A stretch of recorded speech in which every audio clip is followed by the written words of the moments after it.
Capítulo 8. El viaje de retorno. 1. La dirección del plan de estudios.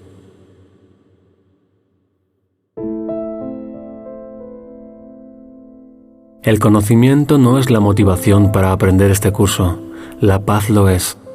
La paz es el requisito previo para alcanzar el conocimiento, simplemente porque los que están en conflicto no están en paz. Y la paz es la condición necesaria para el conocimiento porque es la condición del reino.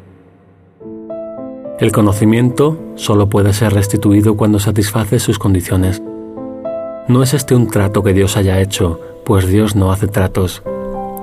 Es simplemente el resultado del uso incorrecto que has hecho de sus leyes en nombre de una voluntad imaginaria que no es la suya. El conocimiento es su voluntad. Si te opones a su voluntad, ¿cómo vas a poder gozar de conocimiento? Te he dicho lo que el conocimiento te ofrece, pero tal vez aún no lo consideres algo enteramente deseable.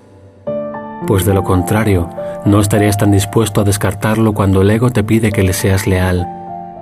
Las distracciones del ego tal vez parezcan interferir en tu aprendizaje, pero el ego no tiene realmente ningún poder para distraerte a menos que tú se lo confieras. La voz del ego es una alucinación. No puedes esperar que te diga, no soy real. No obstante, no se te pide que desvanezcas tus alucinaciones por tu cuenta. Se te pide simplemente que las evalúes a la luz de los resultados que te aportan. Si dejas de desearlas debido a la pérdida de paz que te ocasionan, serán eliminadas de tu mente. Cada vez que respondes a la llamada del ego, estás haciendo un llamamiento a la guerra, y la guerra ciertamente te priva de la paz. Mas en esta guerra no hay adversario.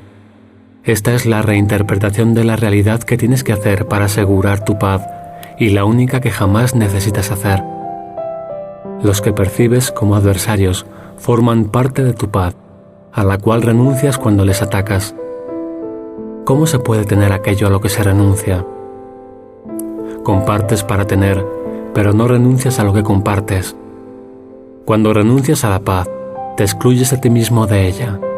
Es esta una condición tan ajena al reino que te es imposible entender el estado que prevalece dentro de él. Lo que aprendiste en el pasado tiene que haberte enseñado lo que no te convenía por la sencilla razón de que no te hizo feliz. Solo por esto debería ponerse en duda su valor. Si el propósito del aprendizaje es producir cambios, y ese es siempre su propósito, ¿te sientes satisfecho con los cambios que tu aprendizaje ha producido en ti? Si no estás contento con lo que aprendiste, es señal evidente del fracaso de dicho aprendizaje, ya que significa que no conseguiste lo que deseabas. El plan de estudios de la expiación es el opuesto al que tú elaboraste para ti, y lo mismo se puede decir de su resultado. Si el resultado de tu plan de estudios te ha hecho infeliz y deseas otro diferente, obviamente es necesario que se efectúen cambios en el plan de estudios. El primer cambio que debe efectuarse es un cambio de dirección. Un plan de estudios que tenga sentido no debe ser inconsistente. Si lo planean dos maestros que creen en ideas diametralmente opuestas, no puede ser un plan integrado.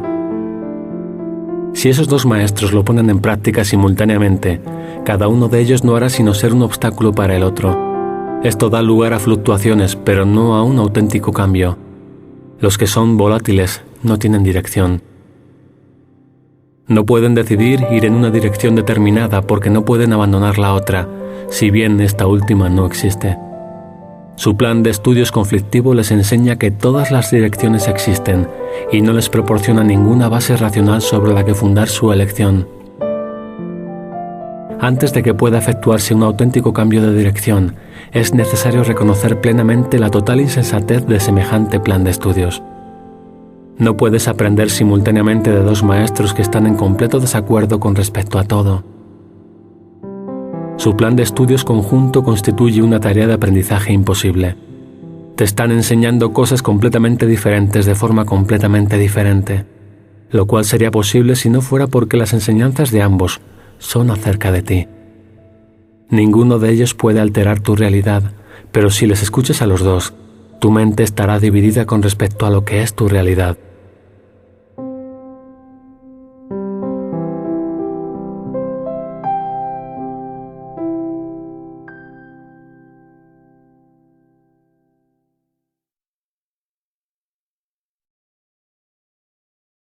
2. La diferencia entre aprisionamiento y libertad. Existe una lógica sobre la que basar tu elección. Solo un maestro sabe lo que es tu realidad. Si el propósito del plan de estudios es aprender a eliminar los obstáculos que obstruyen el conocimiento de esa realidad, eso solo lo puedes aprender de ese maestro. El ego no sabe lo que está tratando de enseñar. Está tratando de enseñarte lo que eres, si bien él mismo no lo sabe. El ego no es más que un experto en crear confusión. No entiende nada más. Como maestro, pues, el ego está completamente confundido y solo causa confusión. Aun si pudieses hacer caso omiso del Espíritu Santo, lo cual es imposible, no podrías aprender nada del ego, porque el ego no sabe nada. ¿Qué razón puede haber para elegir semejante maestro? ¿No tendría más sentido hacer caso omiso de todo lo que enseña? ¿Es este el maestro al que el Hijo de Dios debe dirigirse para encontrarse a sí mismo? El ego no te ha dado nunca una solución sensata a nada. Basándote simplemente en la experiencia que tienes de lo que enseña, ¿no sería ello suficiente para descalificarle como tu futuro maestro?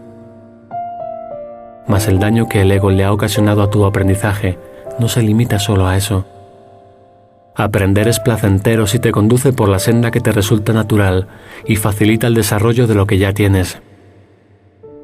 Mas si te enseña en contra de tu naturaleza, lo que aprendas supondrá una pérdida para ti porque te aprisionará.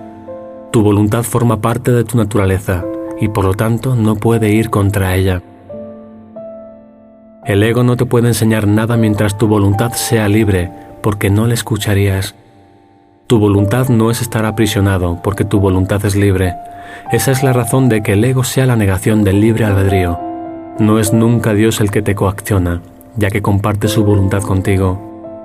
Su voz enseña solamente en conformidad con su voluntad, mas esa no es la lección que enseña el Espíritu Santo, pues eso es lo que tú eres. Su lección es que tu voluntad y la de Dios no pueden estar en desacuerdo porque son una. Esto supone la anulación de todo lo que el ego trata de enseñar. Por lo tanto, no es solamente la dirección del programa de estudios lo que tiene que estar libre de conflictos, sino también el contenido. El ego trata de enseñarte que tu deseo es oponerte a la voluntad de Dios. Esta lección antinatural no se puede aprender y tratar de aprenderla viola tu libertad, lo cual hace que tengas miedo de tu voluntad porque es libre. El Espíritu Santo se opone a cualquier forma de aprisionamiento de la voluntad de un Hijo de Dios, porque sabe que la voluntad del Hijo es la voluntad del Padre. El Espíritu Santo te conduce firmemente por la senda de la libertad, enseñándote cómo descartar o mirar más allá de todo lo que te impediría seguir adelante. Hemos dicho que el Espíritu Santo te enseña la diferencia que existe entre el dolor y la dicha. Eso es lo mismo que decir que te enseña la diferencia que hay entre estar aprisionado y ser libre. No puedes hacer esta distinción sin él porque te has enseñado a ti mismo que el aprisionamiento es libertad. ¿Cómo ibas a poder distinguir entre una cosa y otra cuando crees que ambas son lo mismo? ¿Cómo ibas a poder pedirle a la parte de tu mente que te enseñó a creer que son lo mismo, que te enseñase de qué manera son diferentes? Las enseñanzas del Espíritu Santo apuntan en una sola dirección y tienen un solo objetivo. Su dirección es la libertad y su objetivo es Dios. El Espíritu Santo, no obstante, no puede concebir a Dios sin ti porque no es la voluntad de Dios estar sin ti. Cuando hayas aprendido que tu voluntad es la de Dios, tu voluntad no dispondrá a estar sin Él, tal como su voluntad no dispone a estar sin ti. Esto es libertad y esto es dicha. Si te niegas esto a ti mismo, le estarás negando a Dios su reino, pues para eso fue, para lo que Él te creó. Cuando dije, todo poder y gloria son tuyos porque suyo es el reino, esto es lo que quise decir. La voluntad de Dios no tiene límites, y todo poder y gloria residen en ella. Su fuerza, su paz y su amor son ilimitados. No tiene límites porque su extensión es ilimitada y abarca todas las cosas porque las creó, y al crearlas, las hizo parte de sí misma. Tú eres la voluntad de Dios porque así es como fuiste creado. Debido a que tu Creador crea únicamente a semejanza propia, eres como Él. Eres parte de aquel que es todo poder y gloria, y por lo tanto eres tan ilimitado como Él. ¿A qué otra cosa sino al poder y a la gloria puede apelar el Espíritu Santo para restaurar el reino de Dios? El Espíritu Santo, pues, apela simplemente a lo que el reino es, para que éste reconozca lo que él mismo es. Cuando reconoces esto, brindas ese reconocimiento automáticamente a todo el mundo, porque has reconocido a todo el mundo. Mediante tu reconocimiento despiertas el de ellos, y mediante el de ellos el tuyo se extiende. El despertar se propaga fácilmente y con gran júbilo por todo el reino, en respuesta a la llamada a Dios. Esta es la respuesta natural de todo hijo de Dios a la voz que habla en nombre de su Creador, ya que es la voz que habla en nombre de las creaciones del Hijo y de su propia extensión.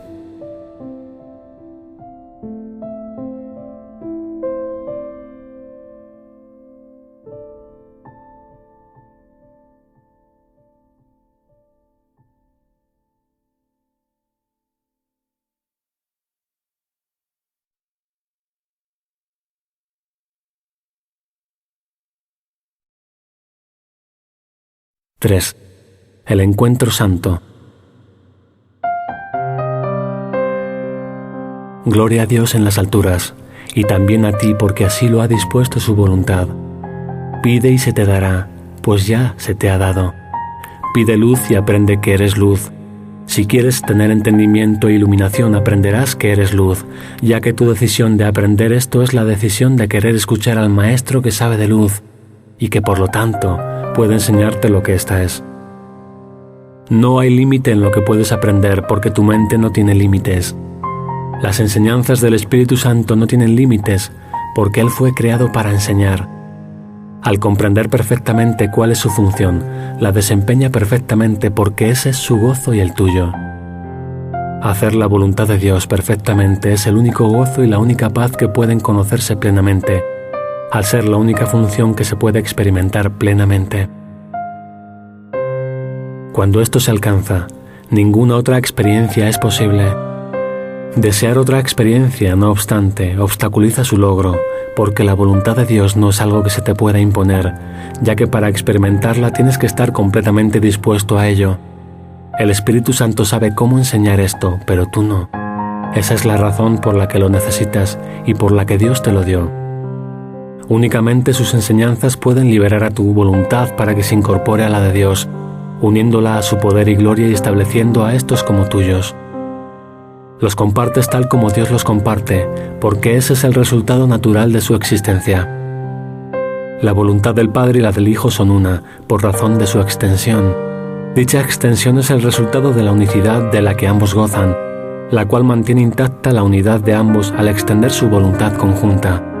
Esta es la creación perfecta de los que han sido perfectamente creados, en unión con el Creador perfecto.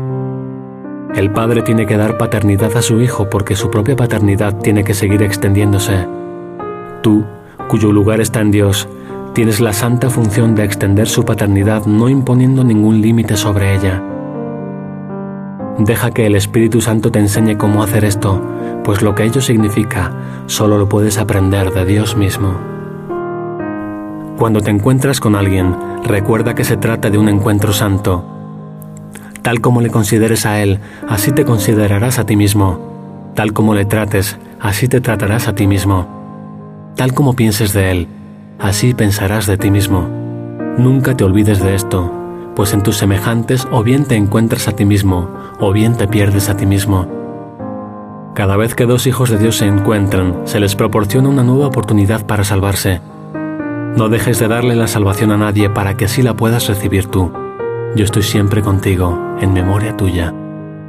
El objetivo del plan de estudios, independientemente del maestro que elijas, es: conócete a ti mismo. No hay nada más que buscar. Todo el mundo anda buscándose a sí mismo y buscando el poder y la gloria que cree haber perdido. Siempre que estás con alguien, tienes una oportunidad más para encontrar tu poder y tu gloria. Tu poder y tu gloria están en él porque son tuyos. El ego trata de encontrarlos únicamente en ti porque no sabe dónde buscar. El Espíritu Santo te enseña que si buscas únicamente en ti no te podrás encontrar a ti mismo porque tú no eres un ente separado. Siempre que estás con un hermano, estás aprendiendo lo que eres porque estás enseñando lo que eres. Tu hermano reaccionará con dolor o con alegría, dependiendo del maestro que tú estés siguiendo. Será aprisionado o liberado de acuerdo con tu decisión, al igual que tú. Nunca olvides la responsabilidad que tienes hacia Él, ya que es la misma responsabilidad que tienes hacia ti mismo. Concédele el lugar que le corresponde en el reino, y tú ocuparás el tuyo. Tú no puedes encontrar el reino por tu cuenta, y tú, que eres el reino, no puedes encontrarte a ti mismo por tu cuenta. Para lograr el objetivo del plan de estudios, por lo tanto, no debes escuchar al ego, cuyo propósito es derrotar su propio objetivo. El ego no sabe esto porque no sabe nada, pero tú puedes aprenderlo y lo aprenderás si estás dispuesto a examinar lo que el ego quiere hacer de ti. Esta es tu responsabilidad porque una vez que hayas examinado esto, aceptarás la expiación para ti mismo. ¿Qué otra elección podrías llevar a cabo? Una vez que hayas elegido aceptar la expiación para ti mismo, entenderás por qué razón cuando antes te encontrabas con otra persona, creías que era otra persona.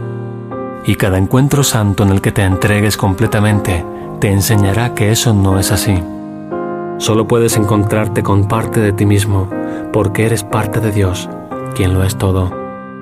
Su poder y su gloria están en todas partes, y tú no puedes estar excluido de ellos.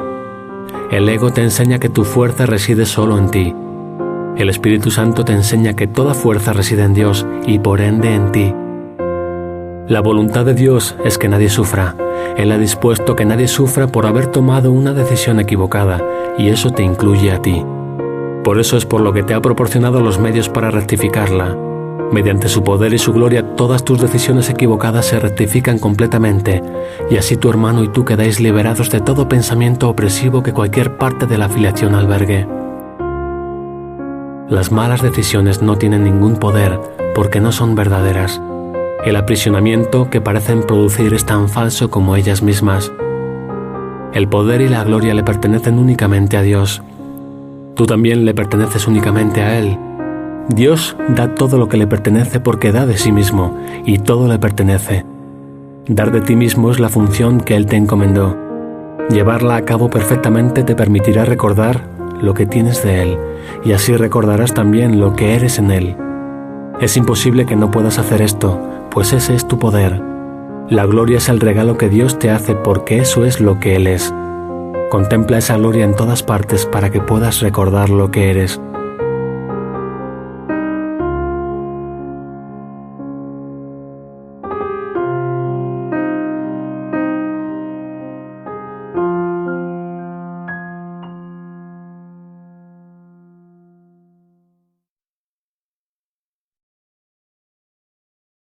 ¡4! El regalo de la libertad.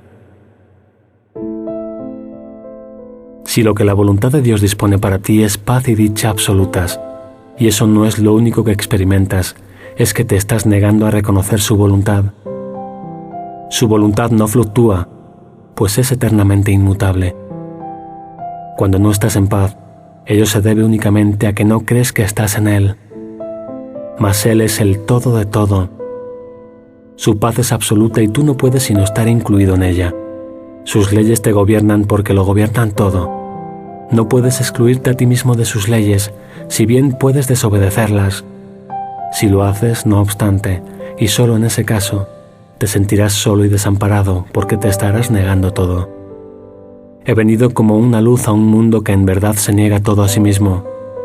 Hace eso simplemente al disociarse de todo. Dicho mundo es, por lo tanto, una ilusión de aislamiento que se mantiene vigente por miedo a la misma soledad que es su ilusión. Os dije que estaría con vosotros siempre, incluso hasta el fin del mundo. Por eso es por lo que soy la luz del mundo. Si estoy contigo en la soledad del mundo, la soledad desaparece. No puedes mantener la ilusión de soledad si no estás solo. Mi propósito, pues, sigue siendo vencer el mundo. Yo no lo ataco, pero mi luz no puede sino desvanecerlo por razón de lo que es. La luz no ataca a la oscuridad, pero la desvanece con su fulgor. Si mi luz va contigo a todas partes, tú desvaneces la oscuridad conmigo. La luz se vuelve nuestra, y ya no puedes morar en la oscuridad tal como la oscuridad no puede morar allí donde tú vas. Acordarte de mí es acordarte de ti mismo, así como de aquel que me envió a ti. Estabas en las tinieblas hasta que una parte de la afiliación decidió acatar completamente la voluntad de Dios. Una vez que esto se logró, todos lo lograron perfectamente.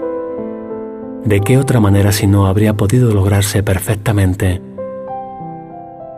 Mi misión consistió simplemente en unir la voluntad de la afiliación con la voluntad del Padre, al ser yo mismo consciente de la voluntad del Padre. Esta es la conciencia que vine a impartirte, y el problema que tienes en aceptarla es el problema de este mundo. Eliminarlo es la salvación, y en ese sentido yo soy la salvación del mundo. El mundo, por lo tanto, no puede sino aborrecerme y rechazarme, ya que el mundo es la creencia de que el amor es imposible. Si aceptases el hecho de que yo estoy contigo, estarías negando al mundo y aceptando a Dios. Mi voluntad es la suya, y tu decisión de escucharme es la decisión de escuchar su voz y de hacer su voluntad. De la misma manera en que Dios me envió a ti, yo te enviaré a otros, e iré a ellos contigo para que podamos enseñarles paz y unión. ¿No crees que el mundo tiene tanta necesidad de paz como tú? ¿No te gustaría dársela en la misma medida en que tú deseas recibirla? Pues a menos que se la des, no la recibirás. Si quieres recibirla de mí, tienes que darla. La curación no procede de nadie más. Tienes que aceptar dirección interna. La dirección que recibas no puede sino ser lo que quieres, pues de lo contrario no tendría sentido para ti. Por eso es por lo que la curación es una empresa de colaboración. Yo puedo decirte lo que tienes que hacer, pero tú tienes que colaborar teniendo fe en que yo sé lo que debes hacer. Solo entonces decidirá tu mente seguirme. Sin esta decisión no podrías curar, porque ello supondría que habrías decidido en contra de la curación, y este rechazo de lo que yo he decidido para ti impediría la curación. La curación es un reflejo de nuestra voluntad conjunta. Esto resulta obvio cuando se examina el propósito de la curación. La curación es la manera de superar la separación. La separación se supera mediante la unión. No se puede superar separando. La decisión de unirse tiene que ser inequívoca, o de lo contrario la mente misma estaría dividida e incompleta. Tu mente es el medio por el cual determinas tu propia condición, ya que la mente es el mecanismo de decisión. Es el poder mediante el que te separas o te unes, y consecuentemente experimentas dolor o alegría. Mi decisión no puede imperar sobre la tuya porque la tuya es tan poderosa como la mía. De no ser así, los hijos de Dios no gozarían de perfecta igualdad. No hay nada que nuestra voluntad conjunta no pueda lograr, pero la mía sola no puede ayudarte. Tu voluntad es tan libre como la mía, y ni siquiera Dios mismo se opondría a ella. Yo no puedo disponer lo que Dios no dispone. Puedo ofrecerte mi fuerza para hacer que la tuya sea invencible, pero no puedo oponerme a tu decisión sin rivalizar con ella y, consecuentemente, sin violar lo que la voluntad de Dios ha dispuesto para ti. Nada que Dios creó puede oponerse a tu decisión de la misma manera en que nada que Dios creó puede oponerse a su voluntad. Dios le dio a tu voluntad el poder que ella posee, y yo no puedo sino respetarlo en honor de su poder.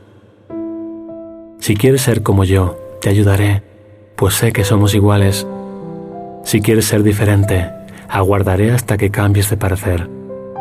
Yo puedo enseñarte, pero tú tienes que elegir seguir mis enseñanzas. ¿Cómo podría ser de otra manera si el reino de Dios es libertad?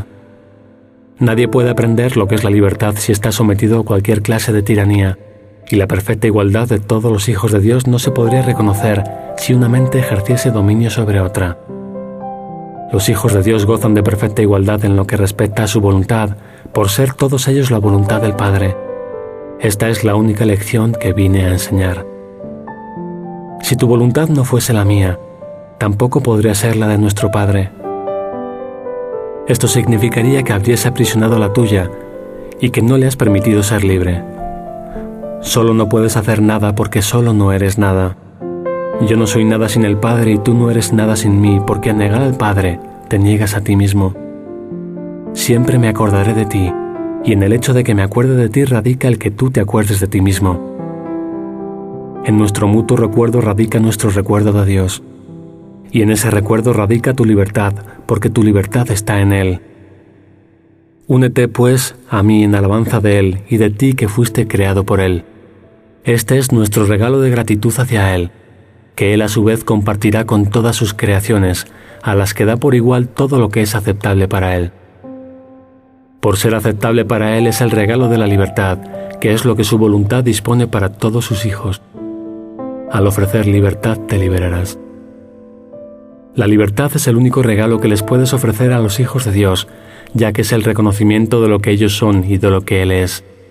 La libertad es creación porque es amor. No amas a quien tratas de aprisionar. Por lo tanto, cuando tratas de aprisionar a alguien, incluyéndote a ti mismo, no le amas y no te puedes identificar con él. Cuando te aprisionas a ti mismo, pierdes de vista tu verdadera identificación conmigo y con el Padre. Tu identificación es con el Padre y con el Hijo. Es imposible que te identifiques con uno y no con el otro. Si eres parte de uno, eres parte del otro, ya que ambos son uno. La Santísima Trinidad es santa porque es una. Si te excluyes a ti mismo de esta unión, estás percibiendo a la Santísima Trinidad como desunida. Tú no puedes sino estar incluido en ella porque la Santísima Trinidad lo es todo. A menos que ocupes el lugar que te corresponde en ella y cumplas la función que por ser parte de ella te corresponde llevar a cabo, la Santísima Trinidad estará tan desposeída como tú. Ninguna de sus partes puede estar aprisionada si es que su verdad ha de conocerse.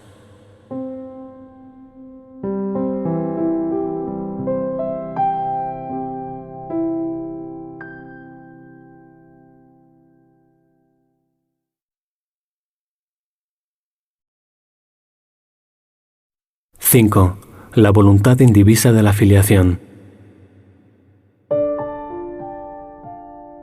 Podrías estar en paz estando separado de tu identidad. La disociación no es una solución, es algo ilusorio. Los ilusos creen que la verdad les va a agredir y no la reconocen porque prefieren lo ilusorio. Al juzgar a la verdad como algo indeseable, perciben entonces sus propias ilusiones, las cuales obstruyen el conocimiento.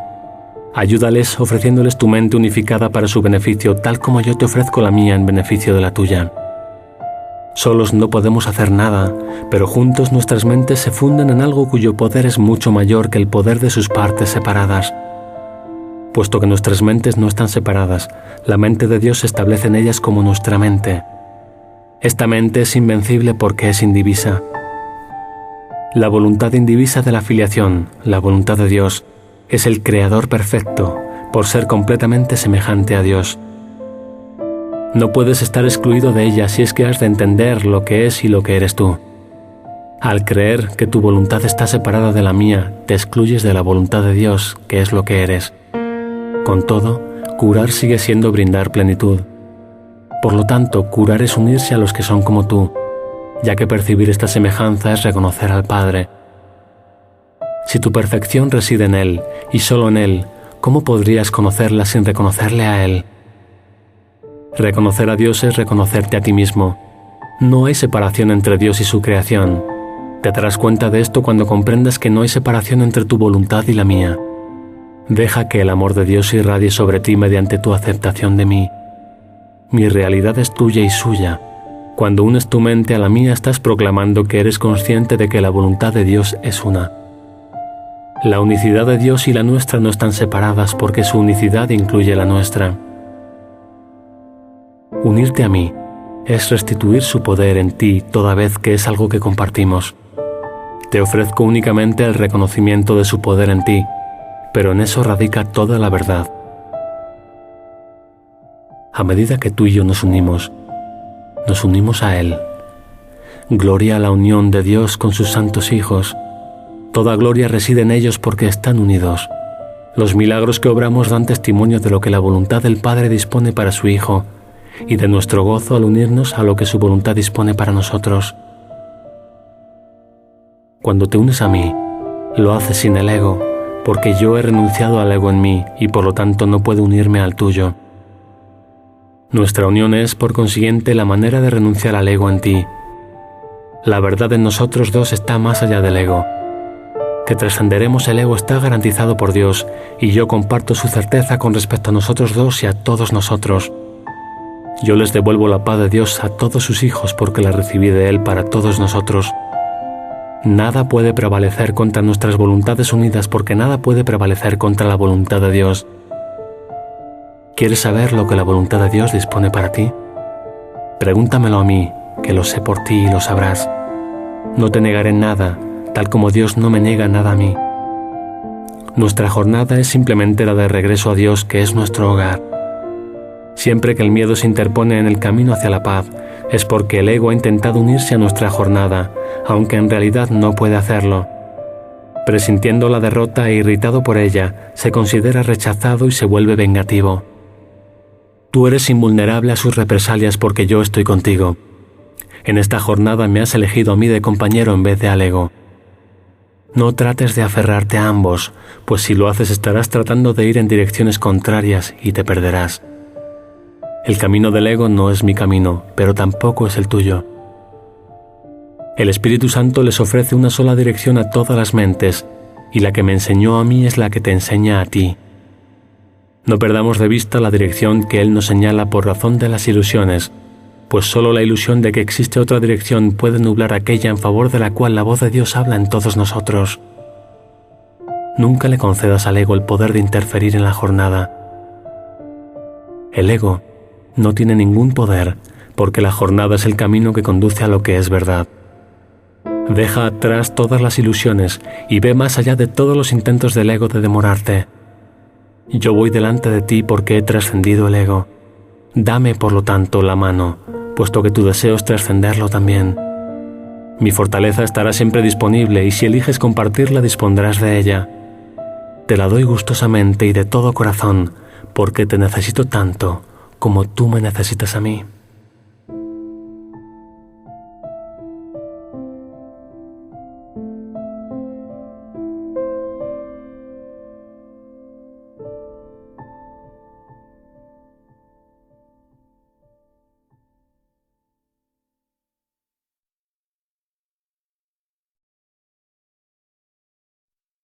―6. El tesoro de Dios. Somos la voluntad unida de la filiación, cuya plenitud es para todos. Comenzamos nuestra jornada de regreso juntos y según avanzamos juntos congregamos a nuestros hermanos. Cada aumento de nuestra fuerza se lo ofrecemos a todos, para que ellos puedan también superar su debilidad y añadir su fuerza a la nuestra. Dios nos espera a todos con los brazos abiertos y nos dará la bienvenida tal como yo te la estoy dando a ti. No dejes que nada en el mundo haga que te olvides del reino de Dios. El mundo no puede añadirle nada al poder y a la gloria de Dios y de sus santos hijos, pero si sus hijos ponen su atención allí, el mundo puede cegarlos e impedir que vean al Padre.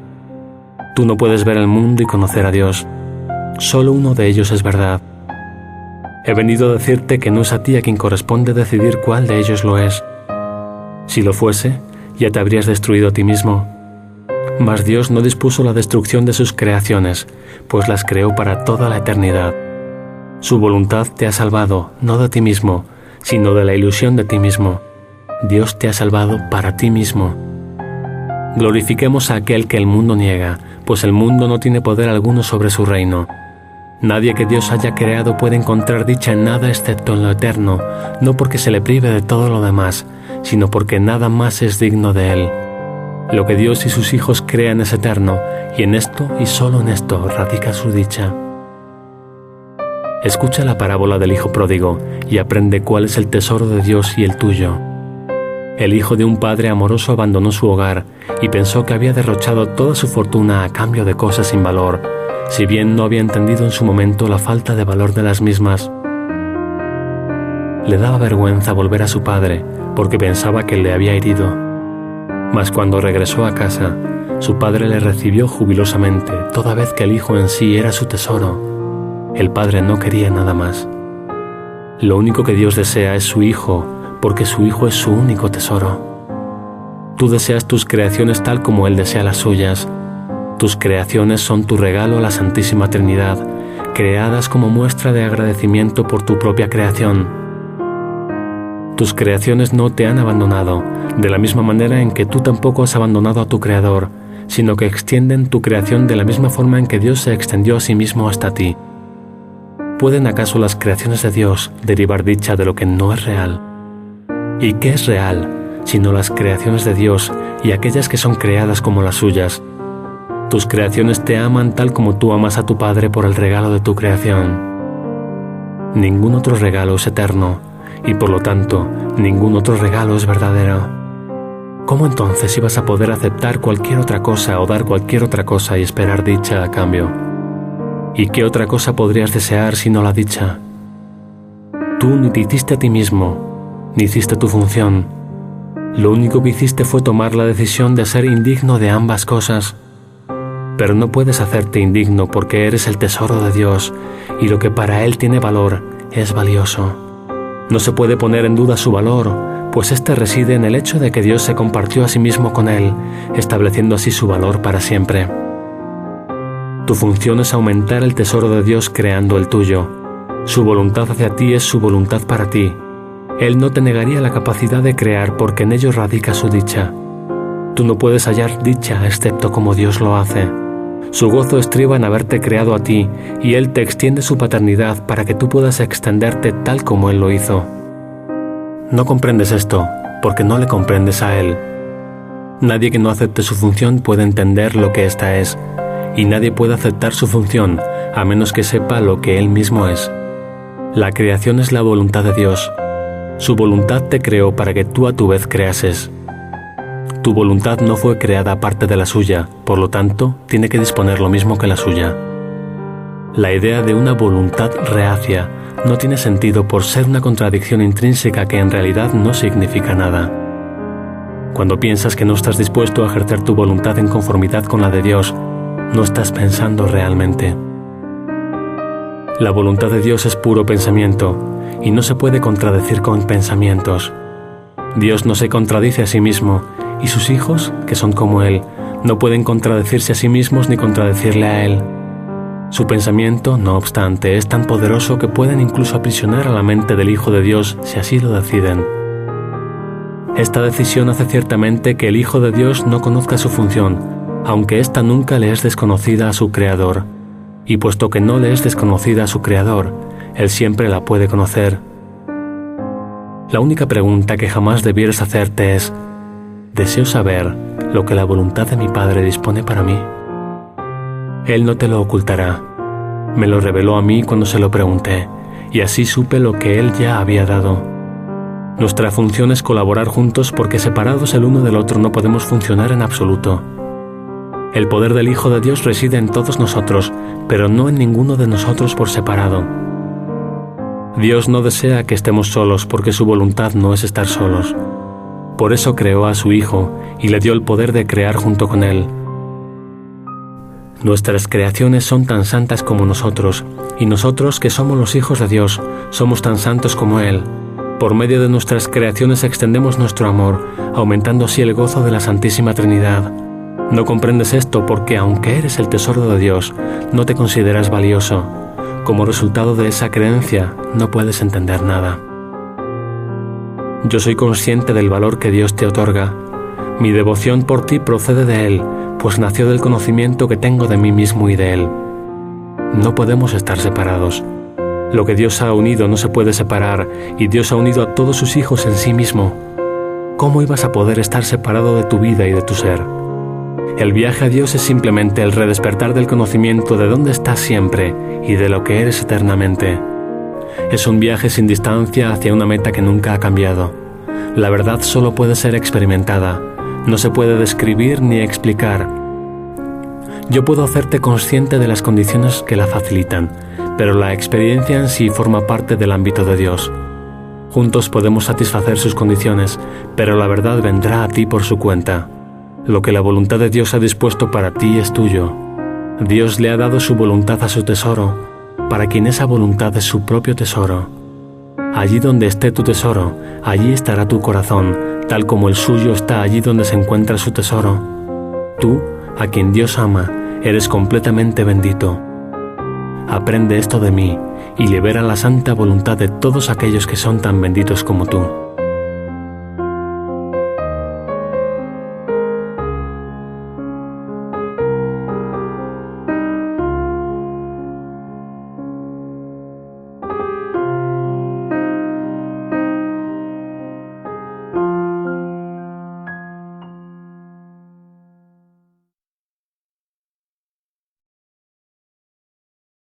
¡7!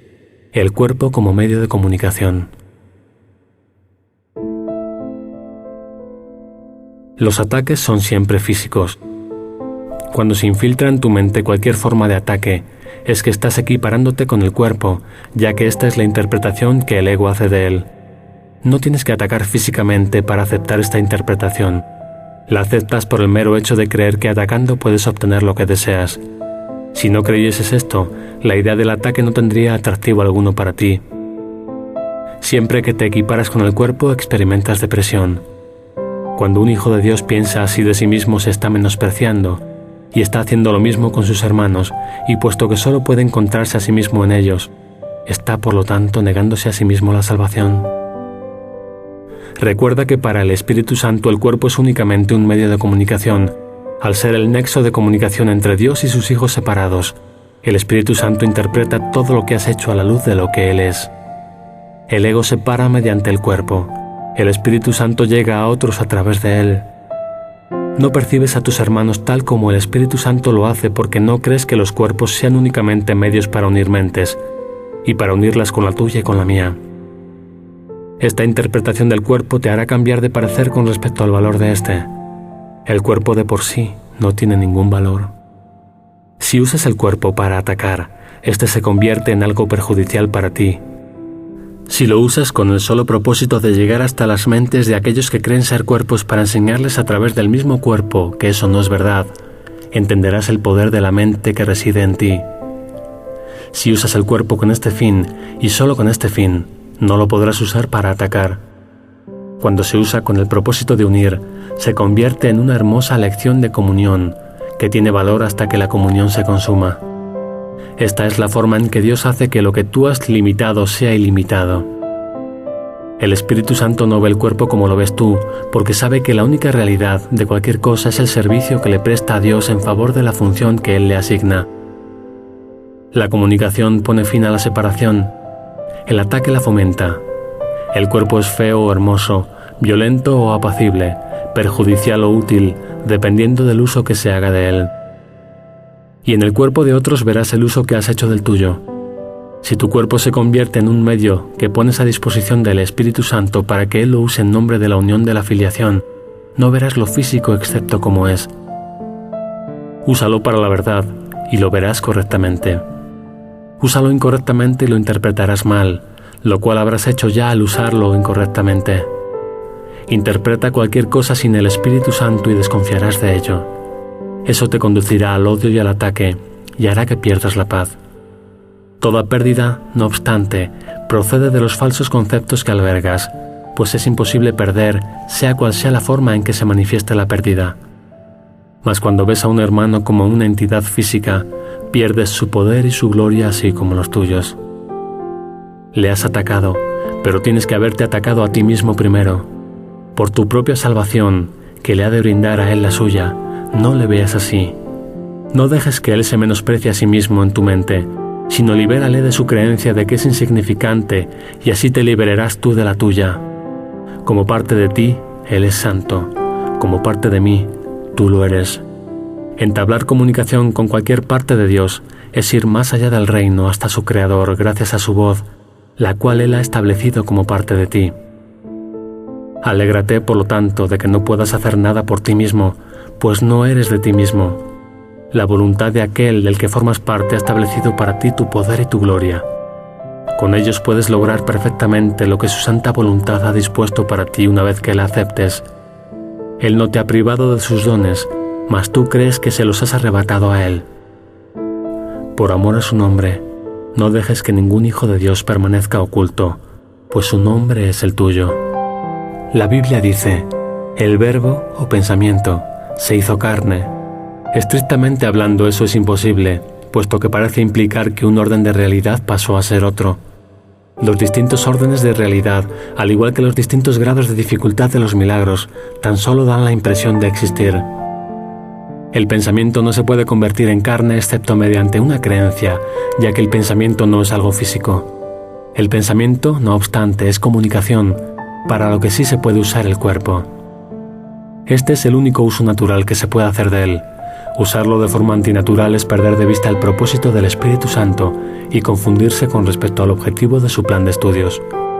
No hay nada más frustrante para un alumno que un plan de estudios que no pueda aprender. Cuando eso ocurre, su sensación de ser competente se resiente y no puede por menos que deprimirse. Enfrentarse a una situación de aprendizaje imposible es la cosa más deprimente del mundo. De hecho, es la razón por la que, en última instancia, el mundo en sí es deprimente.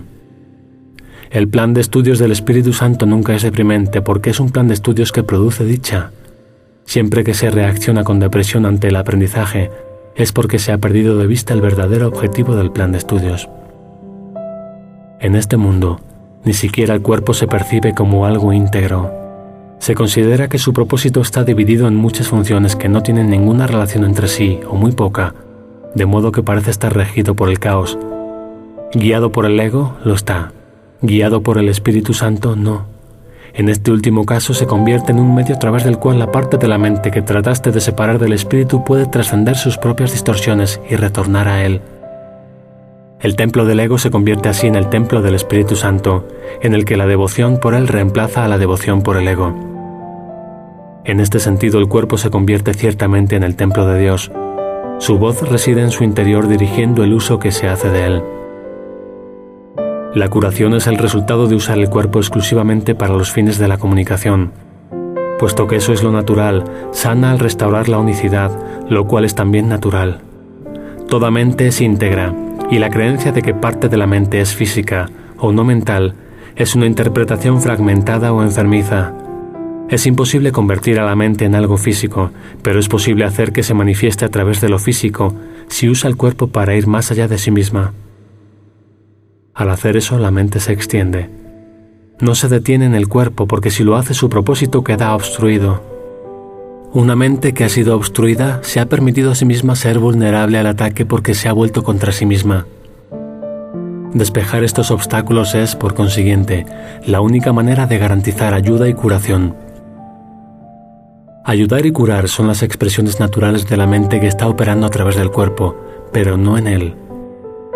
Si la mente cree que su objetivo es el cuerpo, distorsionará su percepción de éste, y al bloquear su propia extensión más allá del mismo, dará lugar a enfermedades, pues estará fomentando la separación. Percibir el cuerpo como una entidad separada no puede sino fomentar la enfermedad, ya que ello no es verdad. Un medio de comunicación deja de ser útil si se emplea para cualquier otra cosa. Usar un instrumento de comunicación como instrumento de ataque es estar confundido con respecto a su propósito. Comunicar es unir y atacar es separar.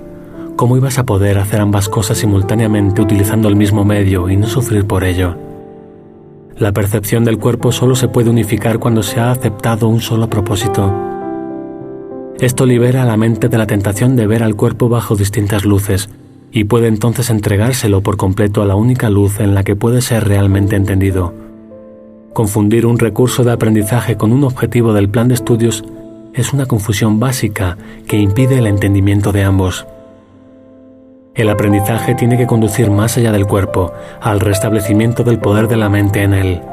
Esto solo se puede lograr si la mente se extiende hasta otras mentes y no interrumpe su extensión. Esta interrupción es la causa de todas las enfermedades porque la única función de la mente es extender. Lo opuesto a la dicha es la depresión. Cuando lo que aprendes fomenta la depresión en lugar de la dicha, es que no estás escuchando al Maestro jubiloso de Dios ni aprendiendo sus lecciones. Ver un cuerpo de cualquier otra forma que no sea como un medio de comunicación es limitar a tu mente y hacerte daño a ti mismo. La salud, por lo tanto, no es otra cosa que un propósito unificado. Si se pone al cuerpo en armonía con el propósito de la mente, éste se vuelve íntegro porque la mente solo tiene un propósito. El ataque tan solo puede ser un propósito que el cuerpo ha asumido, ya que separado de la mente, el cuerpo no tiene ningún propósito. Tú no estás limitado por el cuerpo, y el pensamiento no puede hacerse carne. La mente, no obstante, puede manifestarse a través del cuerpo si va más allá de él y no lo interpreta como una limitación. Siempre que ves a alguien limitado a un cuerpo o por un cuerpo, estás imponiéndote a ti mismo ese mismo límite. ¿Estás dispuesto a aceptar eso, cuando el único propósito de tu aprendizaje debería ser escaparte de toda limitación? Todo aquel que concibe el cuerpo como un medio de ataque y cree que de ello puede derivar dicha, demuestra inequívocamente que es un mal estudiante. Ha aceptado un objetivo de aprendizaje que contradice claramente el propósito unificado del plan de estudios y que le impide aceptar como propio el propósito de este. La dicha procede de un propósito unificado, y un propósito unificado es algo que es únicamente propio de Dios. Cuando tu propósito está unificado, es el suyo. Si crees que puedes interferir en su propósito, necesitas salvación. Te has condenado a ti mismo, pero la condenación no es algo que proceda de Dios, por lo tanto no es real. Ni tampoco lo son sus aparentes resultados. Cuando ves a tu hermano como un cuerpo, le estás condenando porque te has condenado a ti mismo. No obstante, si toda condenación es irreal, y tiene que serlo puesto que es una forma de ataque, entonces no puede tener consecuencias. No te permitas sufrir por causa de las consecuencias imaginarias de lo que no es real. Libera tu mente de la creencia de que eso es posible. En su total imposibilidad radica tu única esperanza de liberación. ¿Y qué otra esperanza querrías albergar? La única manera de liberarse de las ilusiones es dejando de creer en ellas. El ataque no existe. Lo único que existe es comunicación ilimitada y por lo tanto poder y plenitud ilimitados. El poder de la plenitud es la extensión. No dejes que tus pensamientos se detengan en este mundo y tu mente se volverá receptiva a la creación en Dios.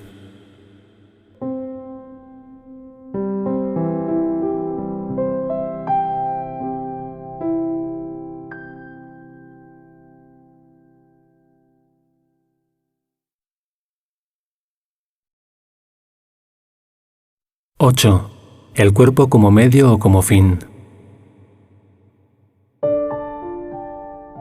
Las actitudes que se tienen hacia el cuerpo son las actitudes que se tienen hacia el ataque. Las definiciones del ego con respecto a todas las cosas son inmaduras y están siempre basadas en el propósito que él cree que todas ellas tienen. Esto se debe a que es incapaz de hacer generalizaciones y equipara lo que ve con la función que le adscribe. No lo equipara con lo que es. Para el ego, el cuerpo es algo con lo que atacar. Puesto que te equiparas con el cuerpo, el ego te enseña que tu propósito es atacar. El cuerpo, pues, no es la fuente de su propia salud. La condición del cuerpo depende exclusivamente de cómo interpreta su función.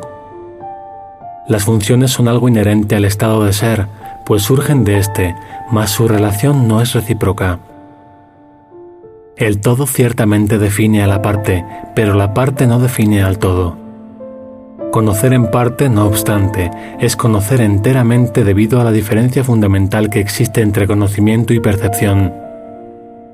En la percepción, el todo se construye a base de partes que se pueden separar y ensamblar de nuevo en diferentes constelaciones. El conocimiento, por otra parte, nunca cambia. Su constelación, por lo tanto, es permanente. La idea de que entre las partes y el todo hay relación solo tiene sentido en el nivel de la percepción, en la que el cambio es posible. Aparte de eso, no hay ninguna diferencia entre la parte y el todo. El cuerpo existe en un mundo que parece tener dos voces que luchan por su posesión. En esta percibida constelación se considera al cuerpo como capaz de alternar su lealtad de una a otra, haciendo que los conceptos de salud y enfermedad tengan sentido. El ego, como de costumbre, da lugar a una confusión fundamental entre los medios y el fin. Al considerar al cuerpo como un fin, el cuerpo no tiene realmente utilidad para el ego, puesto que el cuerpo no es un fin. Debes haber notado una descollante característica en todo fin que el ego haya aceptado como propio. Cuando lo alcanzas, te deja insatisfecho. Por eso es por lo que el ego se ve forzado a cambiar incesantemente de un objetivo a otro, para que sigas abrigando la esperanza de que todavía te puede ofrecer algo. Ha sido muy difícil superar la creencia del ego de que el cuerpo es un fin, porque esta idea es análoga a la creencia de que el ataque es un fin. El ego tiene un marcado interés por la enfermedad. Si estás enfermo, ¿cómo podrías refutar su firme creencia de que no eres invulnerable? Este es un razonamiento atractivo desde el punto de vista del ego porque encubre el ataque obvio que subyace a la enfermedad. Si reconocieses esto y además te opusieras al ataque, no podrías utilizar la enfermedad como un falso testigo para defender la postura del ego. Es difícil percibir que la enfermedad es un testigo falso, ya que no te das cuenta de que está en total desacuerdo con lo que quieres. Este testigo, por consiguiente, parece ser inocente y digno de confianza debido a que no le has sometido a un riguroso interrogatorio. De haberlo hecho, no considerarías a la enfermedad un testigo tan vital en favor de la postura del ego. Una afirmación más honesta sería que los que quieren al ego están predispuestos a defenderlo. Por lo tanto, se debe desconfiar desde un principio de los testigos que el ego elige. El ego no convoca testigos que disientan de su causa, de la misma manera en que el Espíritu Santo tampoco lo hace. He dicho que juzgar es la función del Espíritu Santo, para la cual él está perfectamente capacitado. Mas cuando el ego actúa como juez, hace todo menos juzgar imparcialmente. Cuando el ego convoca a un testigo, le ha convertido de antemano en un aliado. Todavía sigue siendo cierto que el cuerpo, de por sí, no tiene ninguna función porque no es un fin. El ego, no obstante, lo establece como un fin porque como tal, su verdadera función queda velada. Este es el propósito de todo lo que el ego hace. Su único objetivo es hacer que se pierda de vista la función de todo. Un cuerpo enfermo no tiene sentido. No puede tener sentido porque la enfermedad no es el propósito del cuerpo. La enfermedad tendría sentido solo si las dos premisas básicas en las que se basa la interpretación que el ego hace del cuerpo fuesen ciertas: que el propósito del cuerpo es atacar y que tú eres un cuerpo. Sin estas dos premisas, la enfermedad es inconcebible. La enfermedad es una forma de demostrar que puedes ser herido. Da testimonio de tu fragilidad, de tu vulnerabilidad y de tu extrema necesidad de depender de dirección externa. El ego usa esto como su mejor argumento para demostrar que necesitas su dirección. Impone un sinfín de reglas para que se eviten funestos desenlaces. El Espíritu Santo, perfectamente consciente de la misma situación, no se molesta en analizarla en absoluto. Si los datos no tienen sentido, no tiene objeto analizarlos. La función de la verdad es recopilar información que sea verdadera. Sea cual sea la forma en que trates de usar el error, de ello no resulta nada. Cuanto más complicados se vuelven los resultados, más difícil puede que resulte reconocer su insustancialidad. Mas no es necesario examinar todos los posibles resultados a que las premisas dan lugar a fin de juzgarlos correctamente. Un recurso de aprendizaje no es un maestro.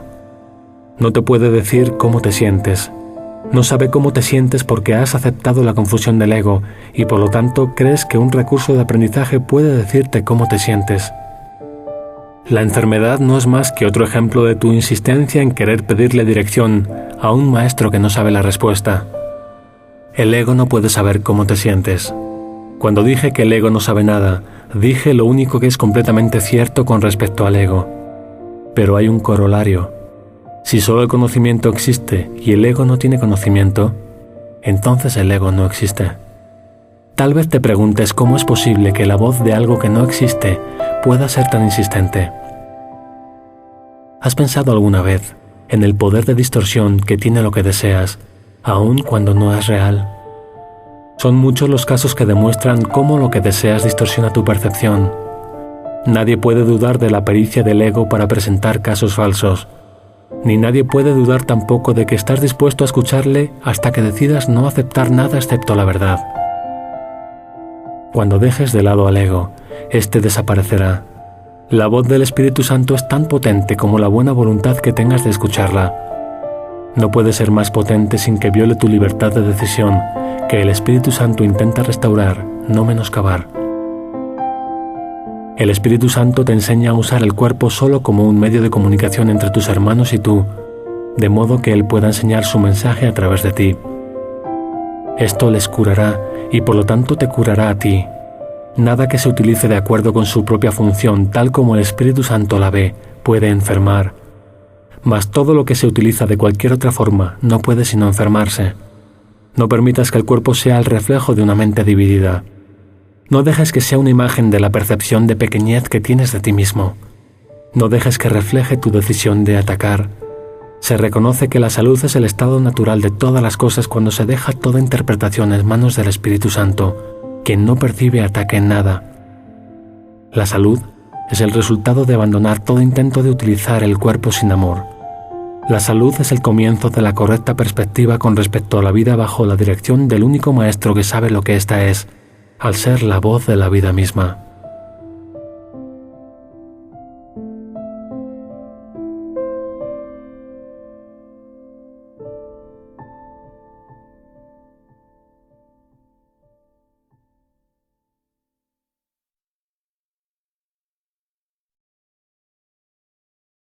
9. La curación como resultado de una percepción corregida. Dije antes que el Espíritu Santo es la respuesta. Él es la respuesta a todo porque conoce la respuesta a todo. El ego no sabe lo que es una verdadera pregunta, si bien plantea un sinnúmero de ellas. Mas tú puedes aprender lo que es una verdadera pregunta a medida que aprendas a poner en duda el valor del ego y desarrolles así tu capacidad para evaluar sus preguntas. Cuando el ego te tiente a enfermar, no le pidas al Espíritu Santo que cure al cuerpo, pues eso no sería sino aceptar la creencia del ego de que el cuerpo es el que necesita curación. Pídele más bien que te enseñe cómo percibir correctamente el cuerpo, pues lo único que puede estar distorsionado es la percepción. Solo la percepción puede estar enferma porque solo la percepción puede estar equivocada. La percepción errónea es el deseo de que las cosas sean diferentes de como son. La realidad de todas las cosas es totalmente inocua, porque la condición de su realidad es la inocuidad total. Esa es también la condición de la conciencia que tienes de su realidad. Tú no tienes que buscar la realidad. La realidad te buscará y te encontrará cuando satisfaga sus condiciones. Sus condiciones son parte de lo que ella es. Y esa parte es lo único que depende de ti. El resto tiene lugar por su cuenta. Necesitas hacer tan poco, porque tu parte, aunque pequeña, es tan poderosa que te brindará la totalidad. Acepta, por lo tanto, la pequeña parte que te corresponde y deja que la totalidad sea tuya. La plenitud cura porque es algo propio de la mente. Toda clase de enfermedad, incluso la muerte, son expresiones físicas del miedo a despertar. Son intentos de reforzar el sueño debido al miedo a despertar. Esta es una forma patética de tratar de no ver, inutilizando la facultad de ver. Descansa en paz. Es una bendición para los vivos, no para los muertos, ya que el descanso procede de despertar, no de dormir. Dormir es aislarse, despertar, unirse. Los sueños son ilusiones de unión porque reflejan las nociones distorsionadas del ego con respecto a lo que significa unirse. El Espíritu Santo, no obstante, aprovecha también el tiempo que pasas durmiendo y puede, si se lo permites, utilizar los sueños que tienes mientras duermes para ayudarte a despertar. La manera en que te despiertas indica cómo usaste el tiempo que pasaste durmiendo. ¿A quién se lo ofreciste? ¿Bajo qué maestro lo pusiste? Siempre que te despiertas desanimado, es que no se lo ofreciste al Espíritu Santo. Solo cuando te despiertas feliz utilizaste el tiempo que pasaste durmiendo en armonía con su propósito. Dormir puede ciertamente drogarte si lo usas indebidamente en favor de la enfermedad. Dormir no es una forma de muerte de la misma manera en que la muerte no es una forma de inconsciencia. La inconsciencia total es imposible. Puedes descansar en paz debido únicamente a que estás despierto. La curación es la liberación del miedo a despertar y la sustitución de ese miedo por la decisión de despertar. La decisión de despertar refleja la voluntad de amar, puesto que toda curación supone la sustitución del miedo por el amor. El Espíritu Santo no puede distinguir entre distintos grados de error, pues si enseñase que una forma de enfermedad es más grave que otra, estaría enseñando que un error puede ser más real que otro. Su función es distinguir únicamente entre lo falso y lo verdadero y reemplazar lo falso por lo verdadero. El ego, empeñado siempre en debilitar a la mente, trata de separarla del cuerpo en un intento de destruirla, mas en realidad cree que la está protegiendo. Esto se debe a que cree que la mente es peligrosa y que privarte de ella es curarte. Pero privarte de tu mente es imposible, puesto que eso significaría destruir lo que Dios creó. El ego detesta la debilidad, si bien trata por todos los medios de inducirla. El ego desea únicamente lo que odia. Para el ego eso es perfectamente lógico, y puesto que cree en el poder del ataque, el ego quiere atacar. La Biblia te exhorta a que seas perfecto, a que sanes todo error, a que no te preocupes por el cuerpo por el hecho de que sea algo separado, y a que hagas todo en mi nombre. Mas no se trata solamente de mi nombre, pues nuestra identidad es una identidad compartida. El Hijo de Dios solo tiene un nombre, y se te exhorta a que lleves a cabo obras amorosas porque compartimos esa unicidad. Nuestras mentes son íntegras porque son una. Si estás enfermo, te estás aislando de mí, mas no te aíslas únicamente de mí, sino que te aíslas de ti y de mí. Seguramente habrás comenzado a darte cuenta de que este curso es muy práctico y de que lo que dice es exactamente lo que quiere decir. Yo no te pediría que hicieses algo que tú no puedes hacer, y es imposible que yo pudiese hacer algo que tú no puedas hacer. Teniendo esto en cuenta, y teniéndolo en cuenta muy literalmente, nada puede impedir que hagas exactamente lo que yo te pido, y todo te exhorta a que lo hagas. Yo no te impongo límites porque Dios no te impone ninguno. Cuando te limitas a ti mismo, no somos de un mismo sentir, y eso es lo que es la enfermedad. La enfermedad, no obstante, no es algo que se origina en el cuerpo, sino en la mente. Toda forma de enfermedad es un signo de que la mente está dividida y de que no está aceptando un propósito unificado. La única manera, por lo tanto, en que el Espíritu Santo cura es unificando propósitos. Esto se debe a que dicha unificación es el único nivel en el que la curación tiene sentido. Restablecer el significado en un sistema de pensamiento caótico es la manera de sanarlo. Tu tarea consiste únicamente en satisfacer las condiciones del significado, puesto que el significado en sí es de Dios. Por otra parte, tu retorno al significado es esencial para lo que Dios significa, porque tu significado es parte de su significado. Tu curación, por lo tanto, es parte de su salud, puesto que es parte de su plenitud. Él no puede perder su plenitud, pero es posible que tú no la conozcas. Con todo, su voluntad sigue siendo que tú la conozcas, y su voluntad impera para siempre y en todas las cosas.